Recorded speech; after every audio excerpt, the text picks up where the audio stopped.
तब्बल 45 वर्ष सुरू असलेल्या खटल्याच्या निकालात आज विठुरायवरची बडव्यांची मक्तेदारी कोर्टानं मोडून काढली आहे। विठ्ठल मंदिराचा ट्रस्ट रद्द करा अशी बडव्यांची पंढरपूरच्या जी याचिका होती ती सुप्रीम कोर्टानं फेटाळलेली आहे। राज्य सरकारनं नेमलेला ट्रस्ट यामुळे कायम राहणार आहे।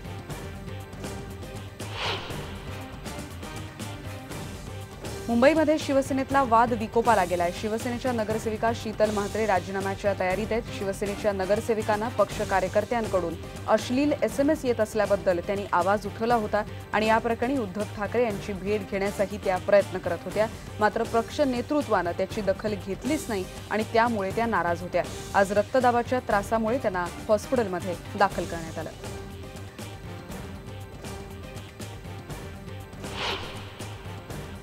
पेड न्यूज प्रकरणी माजी मुख्यमंत्री अशोक चव्हाण यांनी दाखल केलेल्या याचिकेवरची सुनावणी आज संपली आहे, ज्यामध्ये माधव किन्हाकर यांच्या याचिकेला चव्हाणांनी आव्हान दिलं होतं। या प्रकरणावर निवडणूक आयोगाला सुनावणीचा अधिकार नाही असं चव्हाण यांनी म्हटलंय।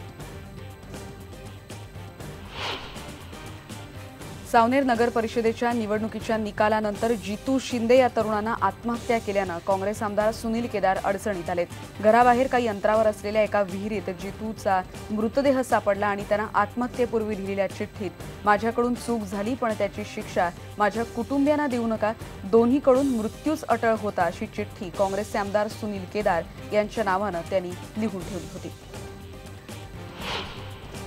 बारामतीमध्ये आज राष्ट्रवादी काँग्रेसनं दुहेरी टोल विरोधात मोर्चा काढला। IBN लोकमतनं कालपासून हा विषय उचलून धरला होता आणि त्यानंतर आज राष्ट्रवादीच्या कार्यकर्त्यांनी टोल नाक्याविरोधात मोर्चा काढत टोल बंद करण्याची मागणी केली।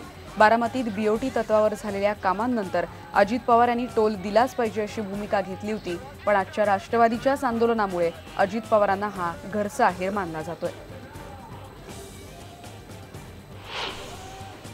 कोल्हापुरातल्या टोलविरोधी आंदोलनात मोठ्या प्रमाणात तोडफोड झाली होती आणि या प्रकरणी महापौर आणि शिवसेनेच्या 3 आमदारांसह 1500 जणांविरोधात गुन्हे दाखल करण्यात आले होते।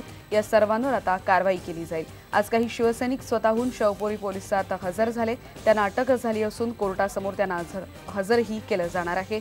मात्र शहरातील टोलविरोधी कृती समितीच्या कार्यकर्त्यांना अटक झालेली नाहीये। दरम्यान टोल संदर्भातल्या निर्णयासाठी उद्या कोल्हापूर महापालिकेची विशेष सर्वसाधारण सभा बोलावण्यात आली आहे।